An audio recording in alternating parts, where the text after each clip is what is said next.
Okay, we are recording, and I would like to say hello and welcome. Thank you for joining us today as we learn more about the cutting edge research that's happening at NC State's CRISPR Lab. I'm Ellen Richardson with the Alumni Engagement Team at the NC State Alumni Association. It's exciting to see that we have alumni and friends joining us from all over the country for this Forever Club reunion. And we want to extend a special welcome, of course, to all members of the classes of 1970 and 1971 who are with us today. We hope you'll enjoy this session and hear a few NC State pride points that you can share with your friends in your home community. And before I introduce Dr. Rodolphe Barrangou, I want to thank our guests who are members of the Alumni Association for your membership. Membership dues support the Alumni Association's operations and help fund the programming we offer, just like this reunion. And now I'd like to turn it over to Dr. Barrangou to start the presentation. All right, Ellen, thank you. And good morning or good afternoon to everyone, depending on where you are right now and when you're going to watch this recording. I'm the Todd R. Kleinhammer Distinguished Professor in Probiotics Research here at NC State. I am twice an alum of NC State myself, did my master's and my PhD here a number of years ago. I'm delighted to be here today and get a chance to showcase some of the exciting work that is going on with NC State that's having a real impact, dare I say, representing the pack in the CRISPR Lab. I run the CRISPR Lab. I've been working on CRISPR for a number of years, and this is one of those technologies that is revolutionary and changing the world in real time. So at NC State, one of our missions and one of the ways in which we have an impact is the ability to translate science into actual products. And this is what I call the Innovator's Dilemma. We have to understand enough about the science from a fundamental standpoint to occasionally use some of that scientific knowledge to turn that science into technology. And occasionally that technology can be used and deployed and applied in relevant organisms or relevant settings that are commercially interesting, and eventually generate products, commercial products that will be launched and commercialized and distributed and hopefully accepted by both the regulators and the public. And sometimes the public is patients, sometimes the public is consumers, sometimes the public is investors and retirees, sometimes the public is graduates, and on and on and on. And what's exciting about CRISPR, and I explain to you what it is today, is that we are on the cusp of this revolutionary, unique scientific phenomenon that turned into available technology, having been applied far enough in the process of commercialization to be on the cusp of products that you can actually use, you can actually consume, you can actually benefit from. And what I'm going to do here is illustrate, using the CRISPR story, the ability of NC State to really enable that process, to really, as an academic institution, contribute to the science and technology, but also work with industry, work with government, and even work with society to showcase how we can impactfully turn that science into commercial products and reality. So for those of you who haven't heard about CRISPR, it's a very catchy acronym. It's very crisp, so to speak. It is a technology that allows us to do what's called genome editing. I'll explain that in a minute. But to give you some context here, we live in a CRISPR world. As a matter of fact, there are people already in the US who have been subjected to CRISPR therapeutic treatments that are IND, FDA enabled, and that are walking around amongst us, like a Victoria Gray. If you're curious, you can go and check her out on NPR, Google, and the like on the internet. Like, there are people who have received experimental CRISPR treatments already to address human genetic disease. And if you look at some of the trends, the number of CRISPR tools and toys that have been shipped around the world exceed 200,000 labs. Hundreds of thousands of labs in a little bit over 100 countries, essentially coloring the whole globe, CRISPR, have used and received that technology already in 2021, and they're changing the world on a daily basis. And this technology itself, if you look at the trends, you can forecast the future we're on the cusp of a global revolution. It's very explosive. This is the number of papers that have been published in the last 20 years. You can see from nothing to 20,000 a couple of years ago. It's a very useful technology that can impact chemistry and genetics and medicine and food and ag and biotechnology. It's geographically very global. If you look at the top 10 major players in that technology in the world, the US is number one, has been, and hopefully will be for a while. China is aspiring to catch up, and Germany, the UK, Japan, Europe-centric efforts here are seen, and it's a very competitive technology. And that has implications because NC State needs to be competitive in this space.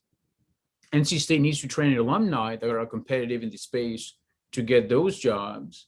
And we need to enable the local industry in RTP and domestically in the US and hopefully the whole world to have a real impact, to harvest and harness that technology and deploy it commercially in a competitive landscape. So to frame where we are today, for those of you who've never heard about CRISPR, let me show you a minute and a half, a clip on what it is and where we are right now.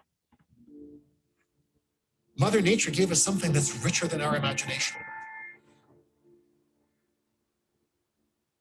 We saw a very peculiar pattern. Never seen anything like this before. I remember him saying, remember this word, CRISPR. You can actually use CRISPR to change DNA. David's doctor told me, just hold on, there's something coming. We've never had the ability to change the fundamental chemical nature of who we are, and now we do. And what do we do with that?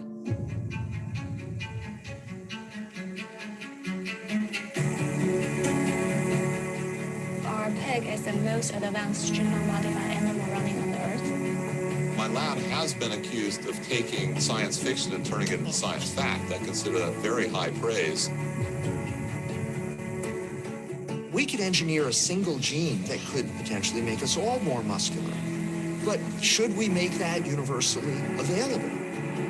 Many people find what we're doing to be disturbing or they're not ready for it. Что человек может создавать человека, который может воевать без страха и без боли. И вот то, о чем я сейчас сказал, может быть страшнее ядерной бомбы.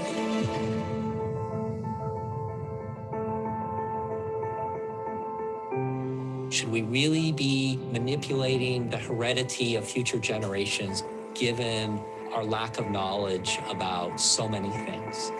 I don't know where you draw the line between not having albinism and deciding your kid needs to be an extra foot taller so they can be a good oarsman and go to Yale.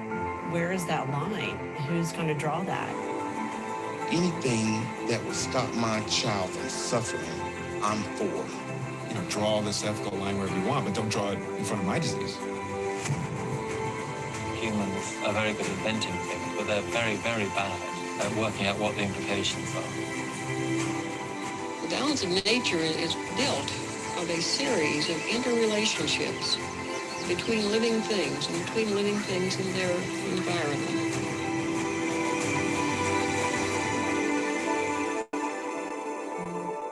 Often you don't realize that you're in the middle of a revolution until after the revolution has occurred. So often you don't realize you're in the middle of a revolution until after the revolution has occurred. I mean, I love this quote, right? And what's happening right now in the CRISPR space is the revolution is occurring before our eyes in real time. So I'm not going to talk much about the science of CRISPR, the underpinning of the molecular biology of CRISPR. It's great, it's mesmerizing. I actually teach that at NC State. There's a whole class dedicated to CRISPR at NC State. There's people at NC State learning how to use this technology in labs, being trained to deploy that in the real world. And there's probably dozens, if not hundreds, of graduate students that are getting a master's and PhDs in developing that technology, deploying that technology, using that technology, and understanding the scientific basis behind that, including a dozen of those students in my lab. So I'm not going to lecture on the science of CRISPR today whatsoever. What's really relevant is that the scientific understanding of CRISPR as a phenomenon biologically has enabled people to deploy and repurpose some of those molecular machines as tools. And I'm going to call that CRISPR technology, a tech that enables us to do what's called genome editing. And as you just heard in the movie trailer, this is a technology that actually won the 2020 Nobel Prize to one of my friends, Jennifer Doudna, a few months ago at that. And it enables us to edit DNA, edit the genome, much like editors edit the text in newspapers and journals and online stories and book, right? They write or they rewrite or they correct the writing of the authors.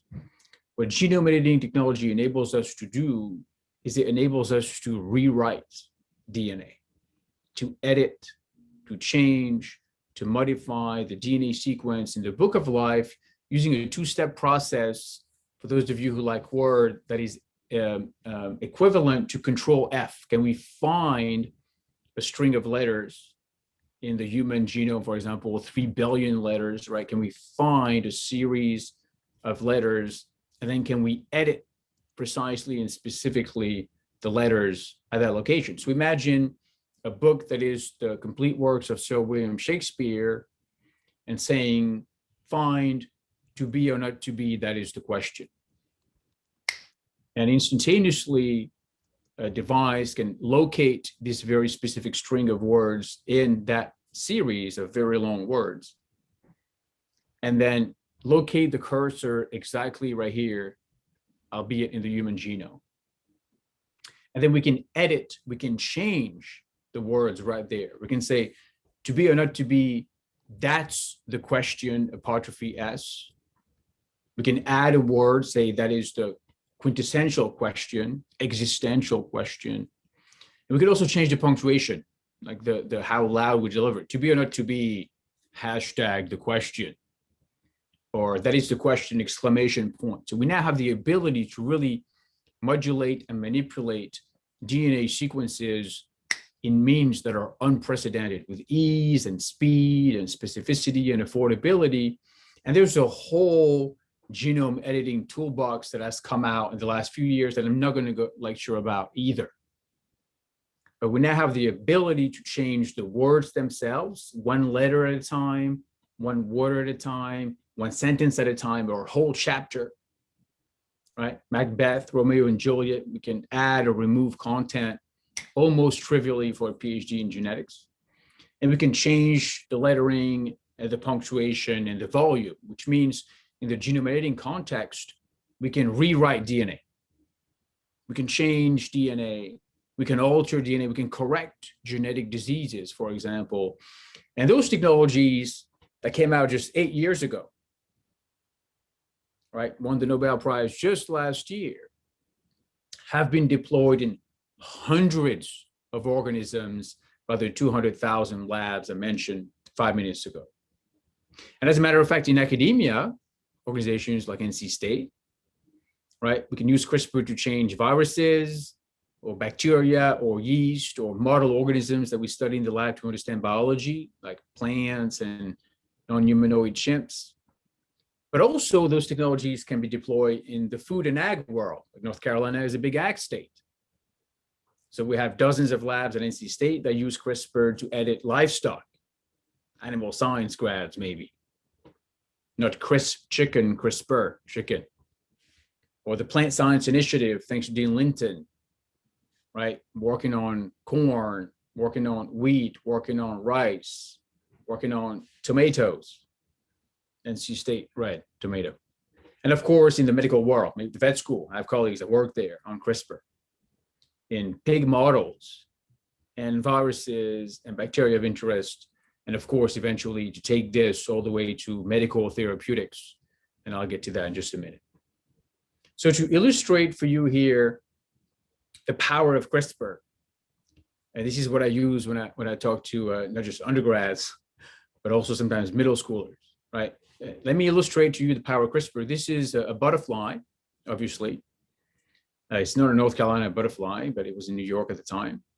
And the wing pattern of butterflies is the human equivalent to the iris, right? So the pattern of the butterfly wing scheme is unique in the world. No two butterflies have the same wing patterns, like no two humans have the same retina scan pattern. And we can use CRISPR to take some cells out of this butterfly and target the CRISPR molecular machine to a gene called yellow. And we can cut out and edit that gene. And as you can surmise, the yellow gene encodes the color yellow in the wing patterns of butterflies. So we can grow another butterfly like this that doesn't have the color yellow in it.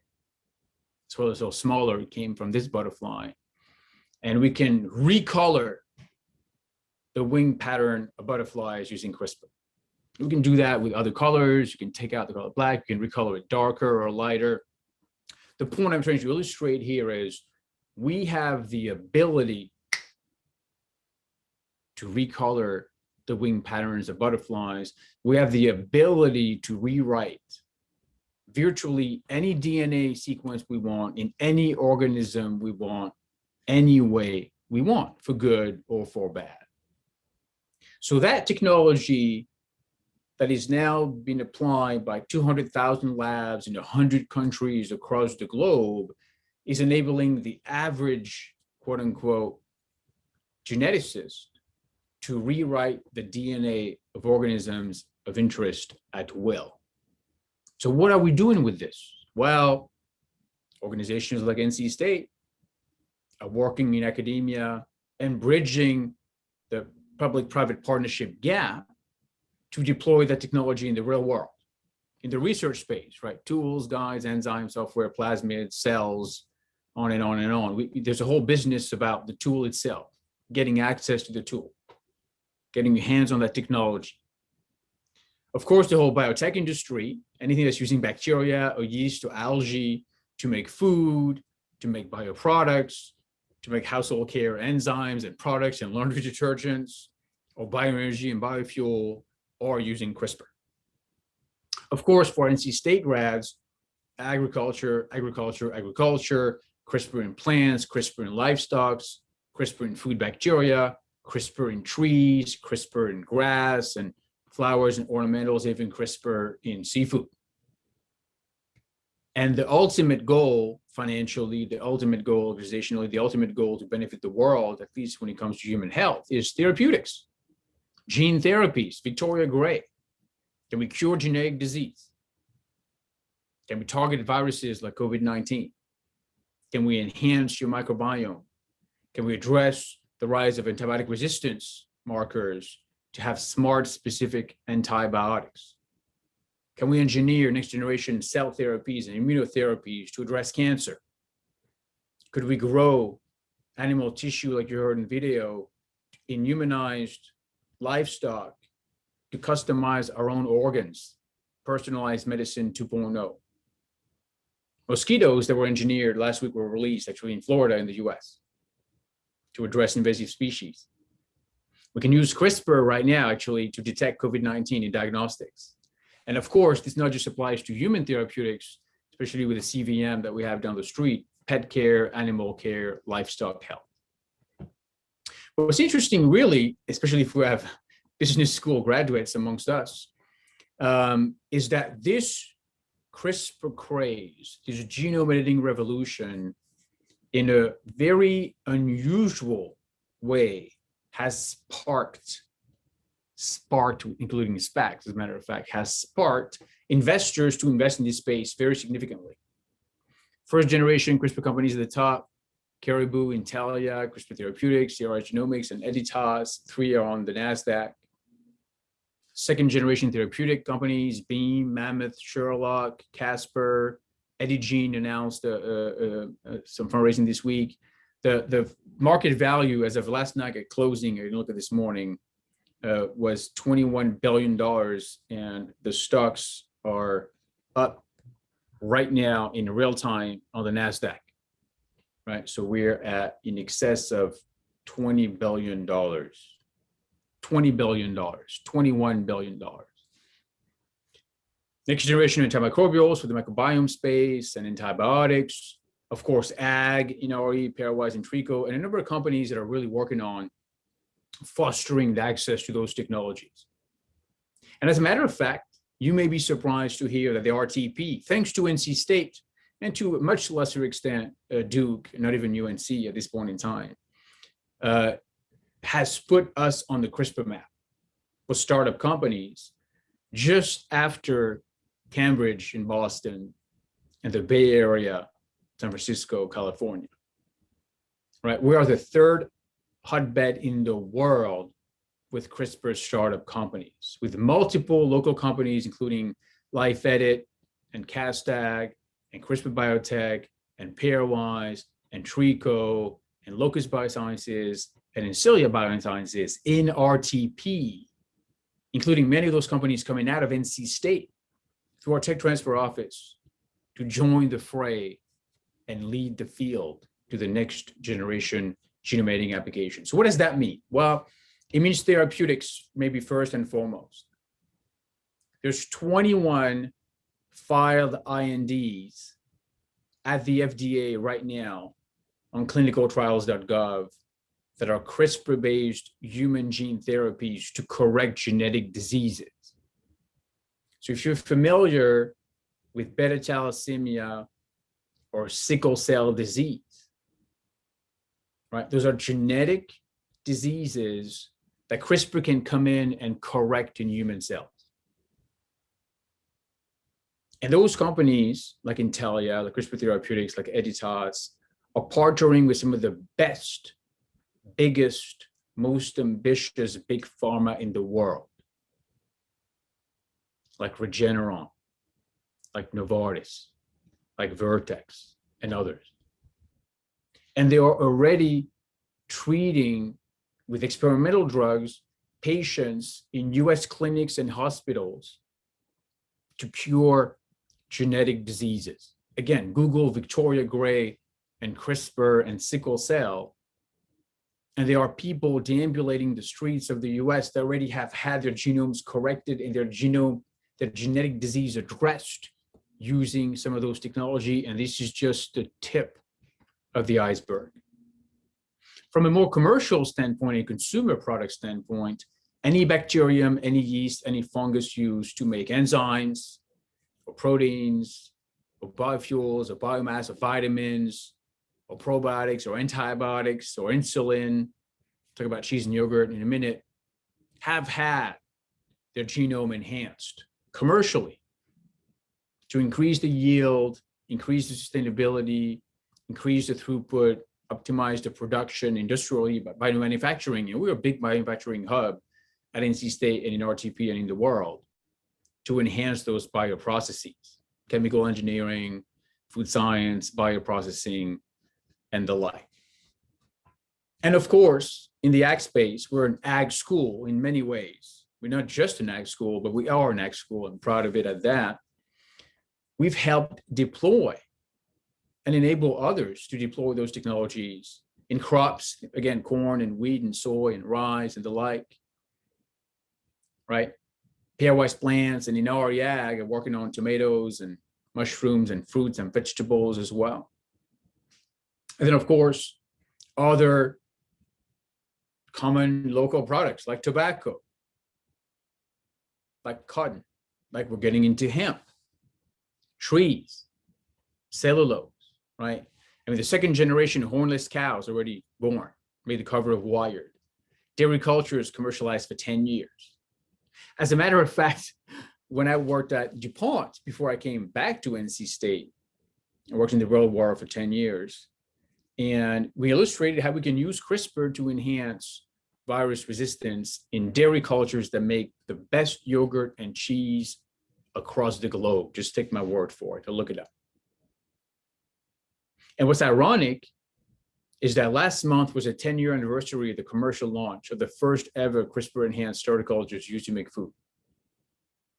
And companies like DuPont, who are #1 in the world in the dairy cultures business, sometimes #2 is like Pepsi and Coke, kind of duopoly, have been commercializing dairy cultures that make yogurt and cheese globally for 10 years. That means that if you've had at a Wolfpack tailgate or graduation party, a tray of nachos or a pizza or a cheeseburger or a bite of yogurt this morning for breakfast or a bite of cheese later today for lunch or dinner, it's a 100% chance you've consumed a product that was fermented using a CRISPR-enhanced dairy starter culture. And of course, at NC State, we're also working on the future. I mean, the pandemic is still upon us, but we see the end of the tunnel, right? We see a lot of light, as a matter of fact, at the end of the tunnel. We're getting pretty close here. But the biggest problem that we may have actually is sustainability. How can we ensure that we can use the best technologies that are available in the market today to promote sustainability? And as a matter of fact, at NC State, we have a pretty big tree breeding program to enhance fiber and timber, bioenergy, bioproducts, new markets, and sustainability. Carbon capture is in trees. And what's ironic is, you can see those are poplar trees from NC State. On NC State campus, you can see the red brick in the back right there. Those are 4 months old trees. This is the control tree.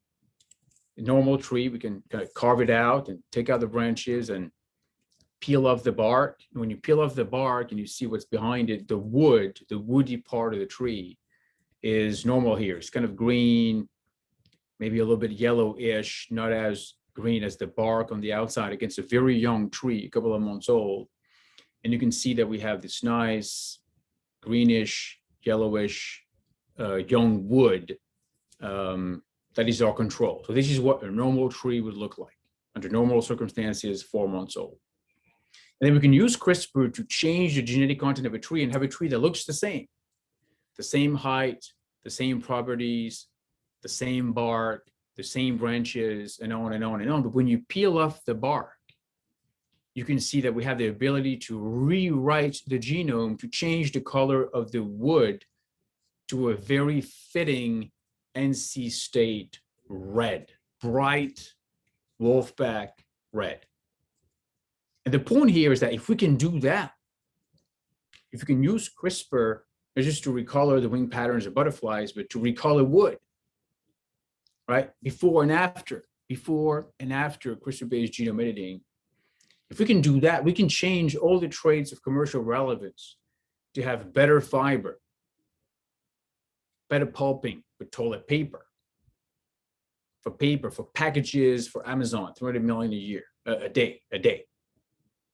Better timber, more sustainable forest, more efficient forest products, more dense wood, more transparent wood for your car, nanomaterials, hydrogens, phones, textiles, chemicals, bioplastics, carbon storage, on and on and on and on. This is the beginning of a new era. And as a matter of fact, it's not me telling you that. I'm a professor at NC State, but I'm not teaching today per se. I'm informing you. But this is the world telling us that. The World Economic Forum a few months ago published their own report entitled Innovation with a Purpose, the role of tech innovation in accelerating food systems transformation. I actually work at NC State in the food science department. Great ice cream. We have a brewery right now as well. The World Economic Forum is telling us CRISPR is a breeding game changer for agriculture.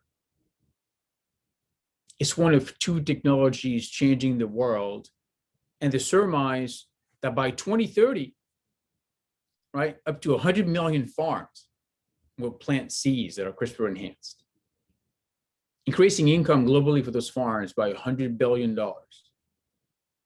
increasing production by 400 million tons, reducing food loss by 20 million tons, and even enabling 100 million people to benefit from better nutrition. And we're talking about maybe 5% of the population, but we're talking about 5% of maybe 9 billion. That's a lot of people.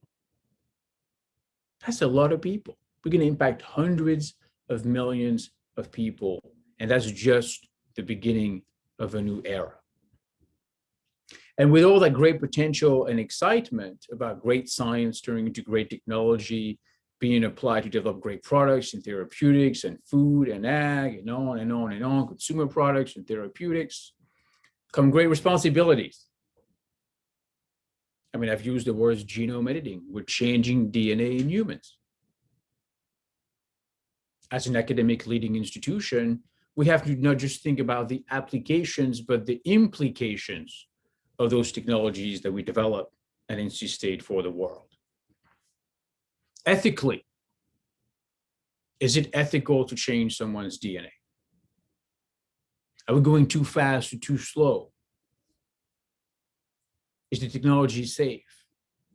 Are we confident that the people who deploy the technology on a daily basis have the right moral compass and values to make the right decisions and do the right things? How do we feel about science? How do we feel about GMOs? How does the public feel about the scientific enterprise? How do we do responsible research and innovation? How to regulate those technologies in medicine versus agriculture? What are the risks? What are the benefits? What's the risk-benefit ratio? And that varies whether you edit a tree or edit a human or edit a livestock or edit a plant or edit a bacteria. You know, I've been in a lot of debates about this technology. We need to think about human genome editing. We need to engage thought leaders. I mean, His Holiness the Pope hosted his own genome editing meeting at the Vatican 2 years ago. Hundreds of people in the audience being told that if we have the ability to use science and technology to address human health and suffering, we have a duty to care and a duty to cure, end of quote. It's the Pope opining on our moral duty to use those technologies to address human health and suffering. So how do we talk about the impact of science in society? How can we guarantee that academics and industry have the right stewardship mindset, that they're safe, that those therapies are efficacious? Can farmers tell the story of their own benefits? Can scientists tell stories of their motivations? Can we develop narratives that enable people to understand environmental stewardship and sustainability? Can we find ways to educate NC State alumni that will be the leaders of tomorrow to explain to the world who they are and why they do those things, more than what they do and how they do it?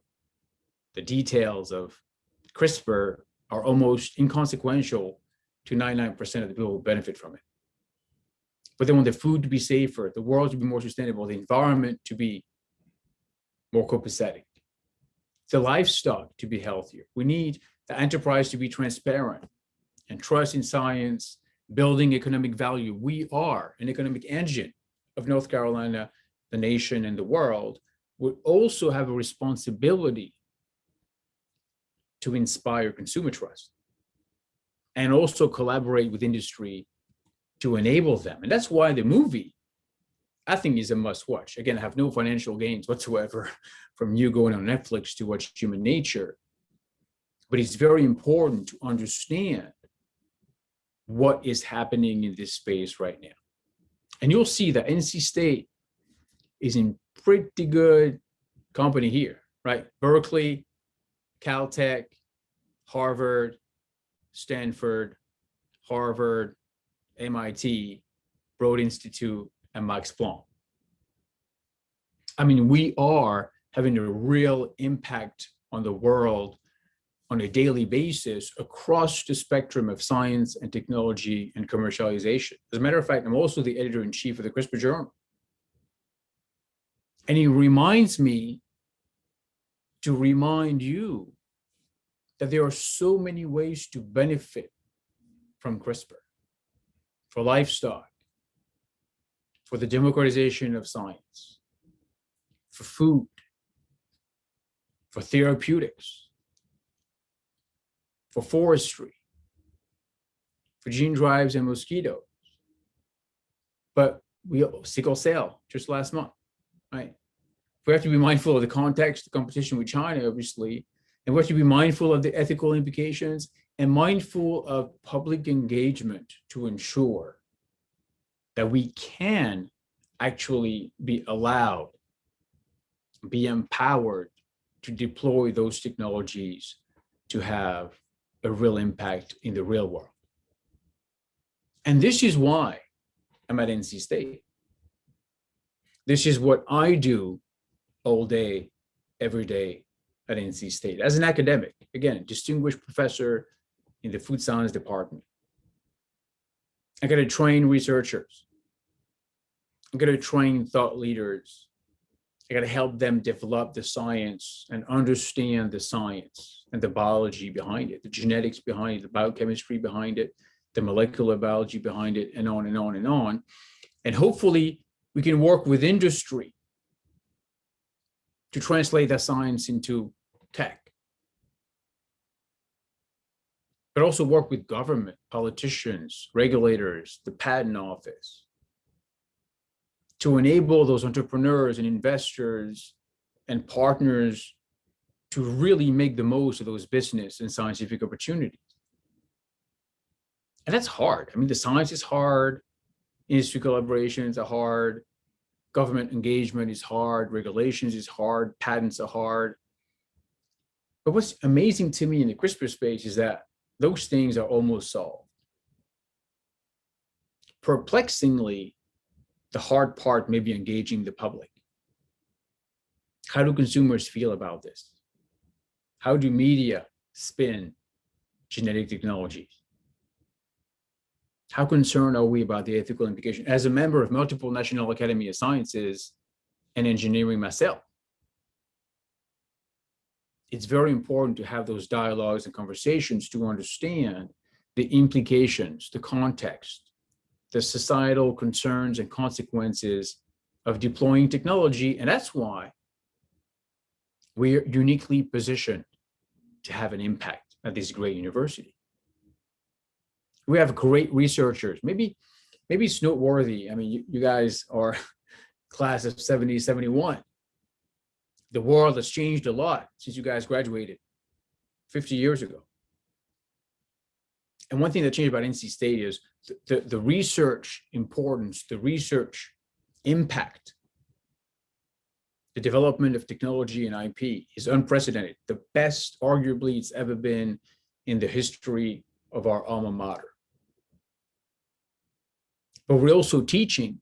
We continue to teach and profess as a professor, train, equip the next generation of talent. And we also have to teach them to speak and engage the public, to be ambassadors of science in the universities like you are, like Randy Woodson is. One of the many things that make Randy great is his ability to engage people, tell stories, narratives, storytelling, right?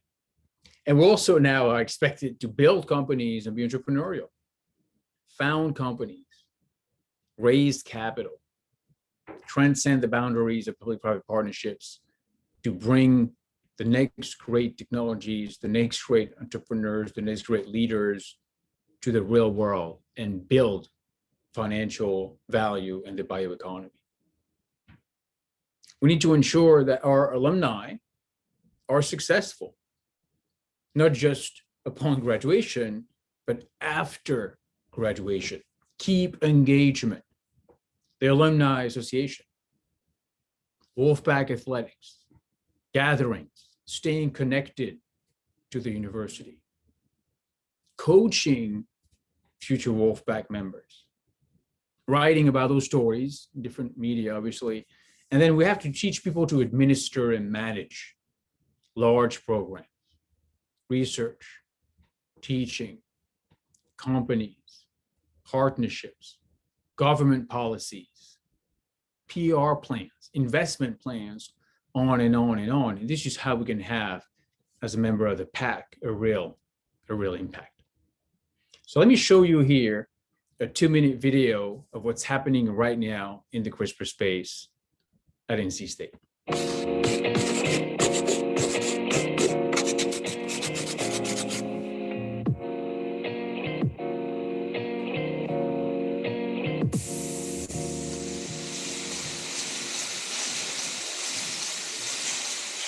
So if we look back at the history of CRISPR and the history of science, oftentimes there are serendipitous discoveries that rewrite scientific field.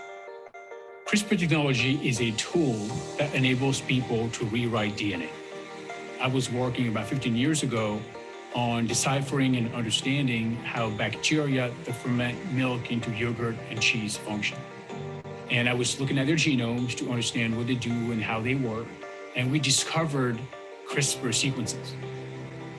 And we established their immune function as systems that enable them to withstand infectious disease and viral attacks in bacteria by cutting their DNA. And those products, those technologies really enable the development of more sustainable and more robust starter cultures that are used globally for the food supply chain to make dairy products.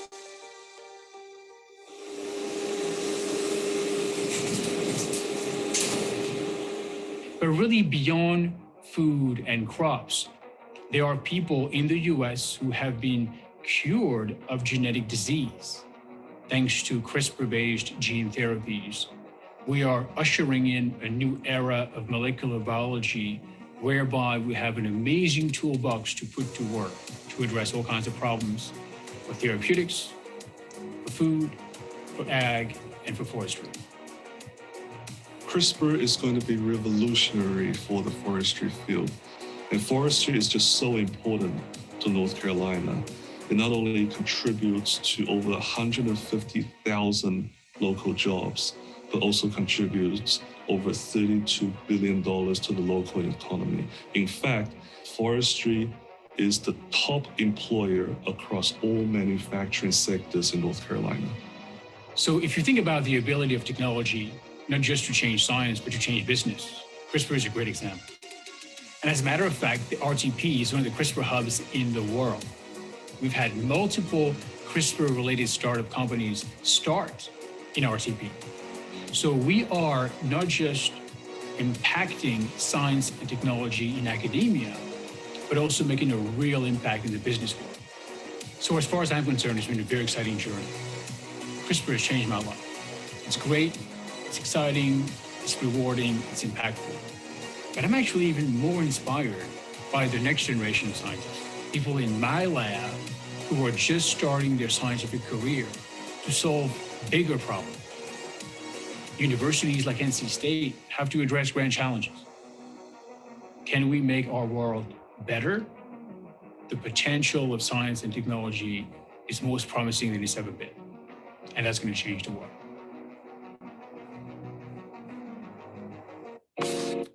So we can see how everything you've learned at NC State, everything we've done at NC State in the last 50 years, and obviously beyond, and everything we're doing right now is really enabling this. It's patents, it's students, it's talks, it's startup companies, it's the graduates, including somebody from our lab graduating tomorrow, coaching our distinguished alumni, publishing the science and the findings, and being an ambassador for the university and for science.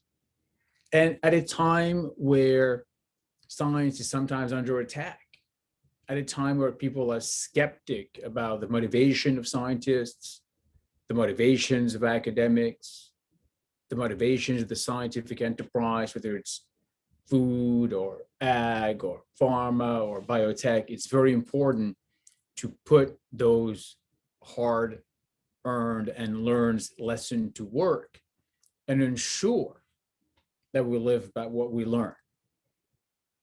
Think and do. This is who we are. This is what we do. This is what we've learned here, right? Thoughtful action and active thought. Well, look at the CRISPR movie. Manufacturing innovation. Look at local startups that came out of my lab and others here. Career-ready alumni that get great jobs and have a real impact in the real world. Licensing technologies that come out of our own labs, our own university, our own campus, and take them to the real world and from our lab to the marketplace.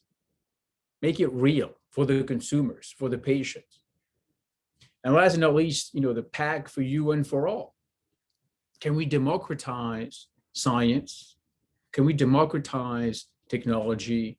Can we provide access and in an equitable and affordable and responsible societal manner at scale, not just for RTP, not just for North Carolina, not just for the great nation of ours, but maybe even for the whole world, right?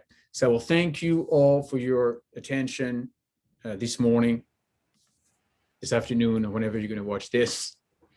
And then I'll thank all the partners that pay for a lot of this work, my colleagues at NC State and beyond, and the number of companies in which I have the privilege to bring that technology to fruition.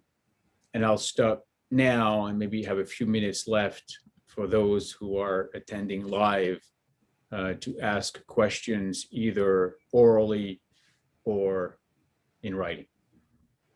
Yeah, thank you so much. We do have time for a couple of questions. And I was hoping to start us off, actually. I was wondering if you could tell us just a little bit more about your students. How many students in a given semester are working in your lab or learning from you in class? Tell us more a little bit about them. Yeah, so in my lab, I've been here 9 years. This is my 10th year at NC State.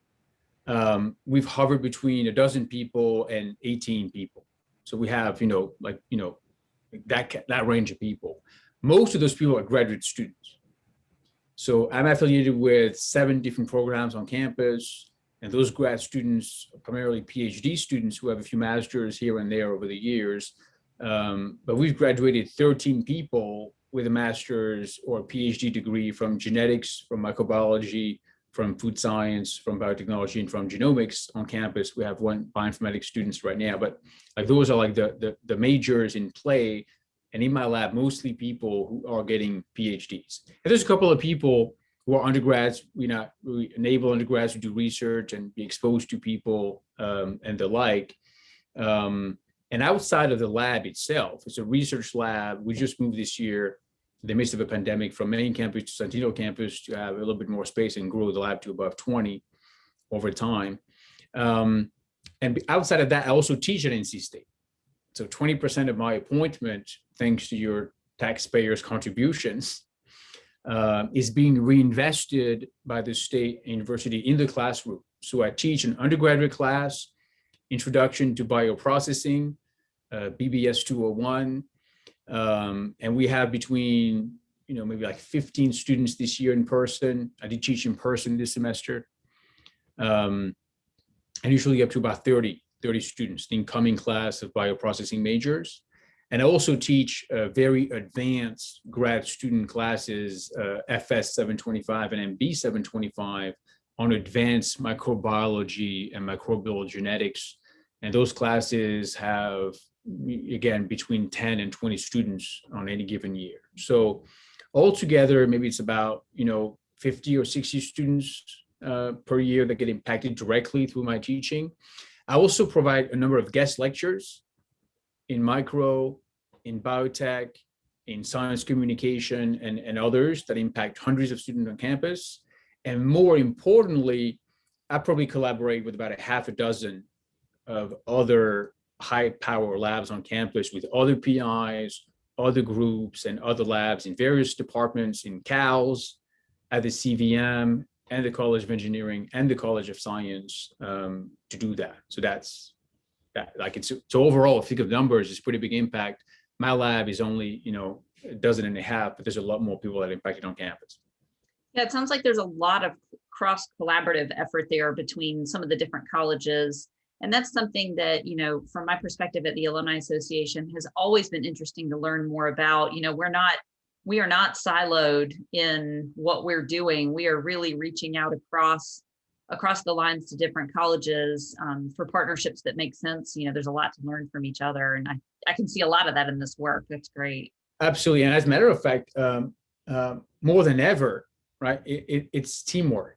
Like, you need collaborations, you need people, you need teams, you need different groups, different organizations, public-private partnerships, and industry to come in to really make the most out of that, because it is hard and it takes a lot of ingredients. As a food scientist, like the ingredient modality, right? You need a chef and a nice kitchen and equipment and some wine and some spices, so you need all those things to come together to really work. And that's when you have all those ingredients within that recipe that you can actually be very successful and have more impact for sure. Yeah.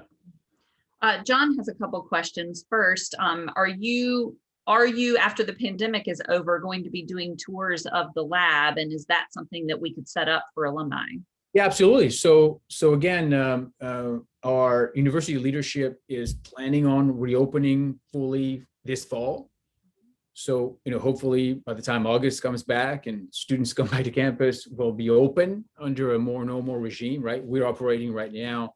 I'm teaching right now, but we have masks and density max, and we need like approvals for visitors and campus outsiders and the like. So we are constrained at this point in time.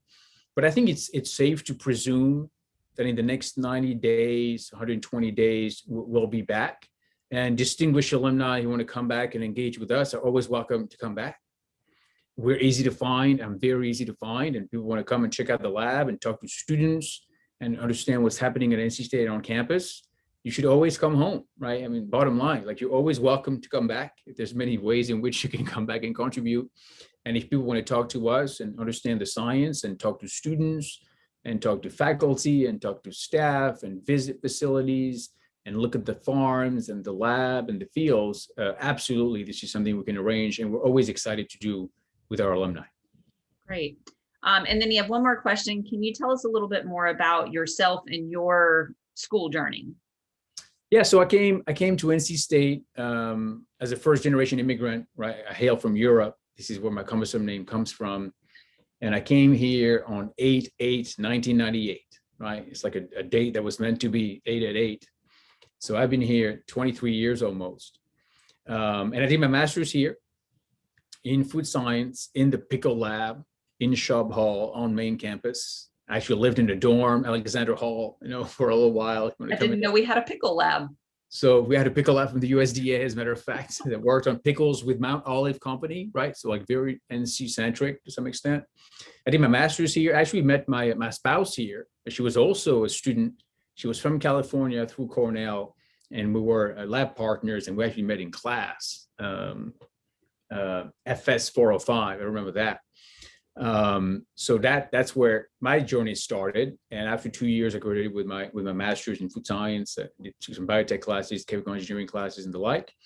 And then after that, I did my PhD with a great distinguished Professor Kleinhammer, also in food science, who recently passed tragically. So a great mentor. He had a 4-year career at NC State, a fundamental impact on a lot of people, a lot of lives, a lot of alumni.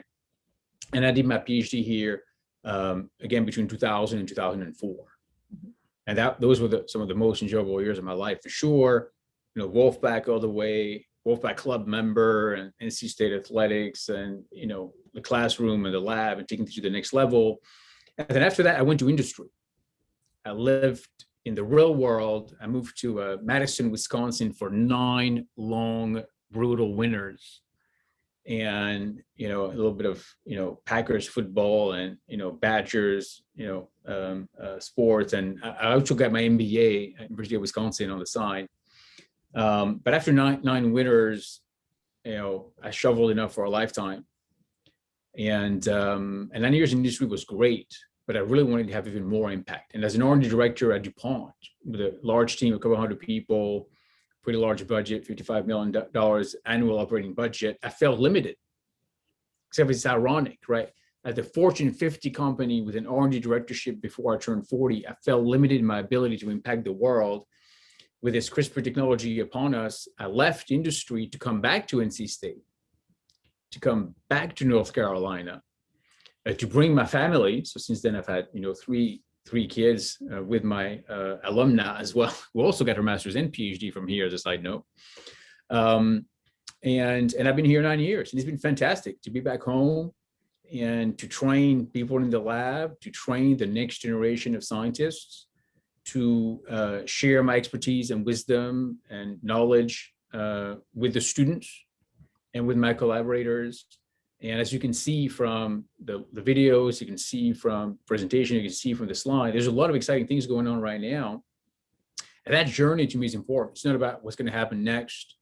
It's not about the destination. I think it's about learning all those things that I alluded to throughout the slide deck that I presented today. It's the values, it's the expertise, it's the skill set.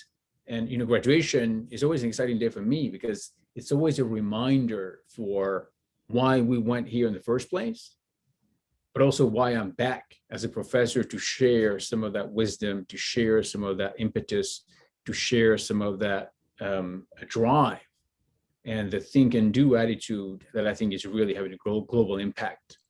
And impact, you know, PACK, as I mentioned in my title. And I think that's been great. It's a very, very enjoyable journey, and I look forward to many more years of that to come. Well, NC State, we are certainly fortunate to have you here. And thank you so much for taking the time to do the presentation today. We will be emailing out recordings of all of the sessions for the Forever Club reunion. So if you missed one of the others that you'd like to join, those will be available for you to watch later. And then I would just like to remind everybody, as we start to return to in-person alumni gatherings, believe me, we are all eager and ready for that to happen. We will still continue to provide some virtual programming because we are very pleased to be able to reach out to our alumni who live in places where we can't reach with our in-person gatherings. So just keep an eye out on the Alumni Association's website and in your email for more information as we start to plan for the summer and the fall. There's lots more to come. We hope you enjoy the rest of the reunion activities that you participate in. This afternoon is going to be a very moving and exciting time to celebrate the final completion of the bell tower. It now has a full complement of bells, and there will be a dedication ceremony and a carillon performance this afternoon if you would like to join in there.